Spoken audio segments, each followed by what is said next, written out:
नमस्कार दोस्तों, आज हम शॉर्ट एनालिसिस करेंगे कोरबो लोरबो जीत बोरे किंग खान की टीम केकेआर की। केकेआर ने इस बार मिशेल स्टार्क को खरीद करके हवा मचा डाला। 24 करोड़ 75 लाख रुपए में खरीदा तो सबका दिमाग ही चकरा गया कि क्या मिशेल स्टार्क इतना रुपया डिजर्व करते हैं।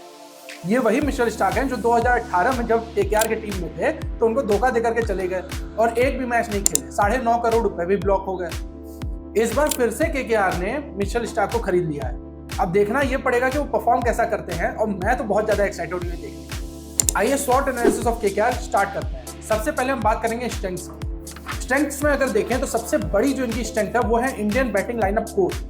दोनों अय्यर, पहले श्रेयस अय्यर, फिर वेंकटेश अय्यर, फिर नीतीश राणा, फिर रिंकू सिंह, 4 के 4 इंडियन बैटिंग लाइनअप कोर है इनके पास।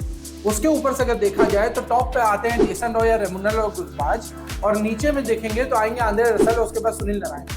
इससे ज्यादा डिस्ट्रक्टिव बैटिंग लाइनअप मैंने अभी तक किसी और टीम में नहीं देखा है। ये इंपॉर्टेंट इसलिए है क्योंकि इंडिया में आपको कई जगह पे स्पिनिंग ट्रैक्स मिलने वाले हैं, जिन ट्रैक्स पे इंडियन प्लेयर्स बहुत ज्यादा अच्छा परफॉर्म करेंगे, और अगर आपका बैटिंग लाइनअप कोर इंडियन है, you will be a destructive batting. दूसरा, एकदम lethal spin bowling trio. Sunil Narayan इस ट्रियो को लीड करते हैं, उसके साथ आते हैं वरुण चक्रवर्ती और उनके साथ आते हैं सुयश शर्मा। सुयश शर्मा चलिए एक बार के लिए मान सकते हैं कि वर्क इन प्रोग्रेस है, बट इस बार अगर हम लोग उनकी क्लिप्स देखें और हम लोग उनको डायरेक्टली भी जाकर के कोलकाता में देखे हैं तो उनका परफॉर्मेंस बहुत ज्यादा अच्छा इंप्रूव किया है। He has been continuously practising in Kolkata. तीसरा स्ट्राइक, एक ही पेसर है बट वो है मिशेल स्टार्क। मिशेल स्टार्क का अगर हम लोग याद करें तो 2015 में उन्होंने अकेले दम पर तो नहीं बोल सकते, बिल्कुल उस टाइम पे कोहली, डिविलियर्स, उनके साथ में गेल भी बहुत अच्छा परफॉर्म कर रहे थे, बट हाँ, Mitchell Starc was the best bowler of the tournament उस टाइम पे। वो इतनी खतरनाक बॉलिंग कर रहे थे कि शायद ही, मुझे नहीं याद है कि उन्होंने 2-3 छक्कों से ज्यादा पूरे टूर्नामेंट में खाया हो, शायद एक ही खाया। उन्होंने बहुत तगड़ी बॉलिंग की है अगेंस्ट पाकिस्तान इन ऑस्ट्रेलिया। अब आते हैं हम इनकी वीकनेस पे। वीकनेस पूरी की पूरी टीम में सबसे बड़ी जो एकदम स्ट्रेट फॉरवर्ड दिखती है वो है कि इनकी जो इंडियन पेस अटैक है वो बहुत ज्यादा इनएक्सपीरियंस है। हर्षित राणा है, वैभव अरोड़ा है, और देखा जाए तो कोई अच्छा पेसर है ही नहीं इस टीम में। सिर्फ एक मिशेल स्टार्क को लेकर के आप पूरे के पूरे टूर्नामेंट में अगर खेल रहे हैं और आप सोच रहे हैं कि आप बहुत अच्छा परफॉर्म करेंगे तो ये आपकी वीकनेस है। उसके बाद एक और वीकनेस है कि इनके पास कोई भी अच्छा इंडियन कीपर नहीं। अब इंडियन कीपर नहीं होने की वजह से एक सिर्फ केएस भरत है। आई डोंट से कि केएस भरत बेकार प्लेयर है, he is a very good player, but उन्हें ऊपर खेलना पड़ेगा। ऊपर का अगर आप स्लॉट्स देखेंगे तो पूरे के पूरे केकेआर में भरा पड़ा है, सारे प्लेयर्स फिक्स्ड हैं।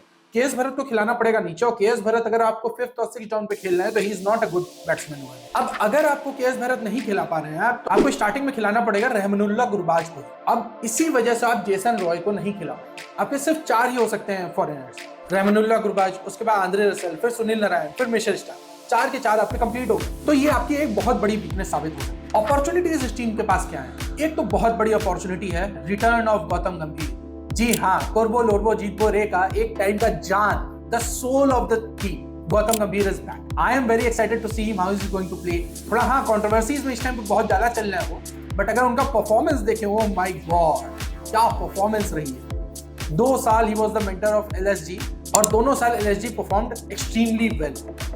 तो आप सोच ही सकते हैं वो अपनी केकेआर के साथ क्या करेंगे। He is also very excited and we are also very excited to see him how is going to perform. दूसरा जो अपॉर्चुनिटी है वो है श्रेयस अय्यर के पास। Shreyas Iyer is returning as the captain, तो अभी देखना है कि श्रेयस अय्यर कैसी कप्तानी करते हैं। उनकी कप्तानी पर बहुत ज्यादा सवालिया निशान देखे गए हैं, बहुत ज्यादा उनको क्वेश्चन किया जाता है उनकी कप्तानी के लिए, बट एक चीज है, जब तक वो डीसी का कप्तानी किए तब तक भी वो बहुत अच्छा कप्तानी कर रहे थे। केकेआर की भी कप्तानी बहुत अच्छी की है उन्होंने। इस बार जब टीम इतनी लीथल है, इतनी ज्यादा खतरनाक है, अगर श्रेयस अय्यर सही से टीम मैनेजमेंट करते हैं और अपने प्लेयर से अच्छा परफॉर्मेंस निकलवा पाते हैं तो केकेआर गजब का परफॉर्मेंस करने वाली है। मैं ये लिख करके दे सकता हूँ। सबसे पहला थ्रेट जो केकेआर की टीम के लिए है वो है आंद्रे रसेल और सुनील नारायण। जी हाँ, आंद्रे रसेल और सुनील नारायण का वही किस्सा है जैसे चले तो चांद तक, नहीं तो शाम तक। ये दोनों के दोनों प्लेयर्स इस टीम के लिए स्ट्रेंथ और थ्रेट दोनों के दोनों साबित हो सकते हैं। आंद्रे रसेल का आपने फॉर्म देखा ही होगा, बॉलिंग में तो वो एकदम भी अभी परफॉर्म नहीं कर पा रहे, बैटिंग थोड़ी ठीक ठाक कर रहे हैं। सुनील नारायण को तो किसी को पता ही नहीं कि वो कैसा परफॉर्म कर रहे हैं। दूसरी,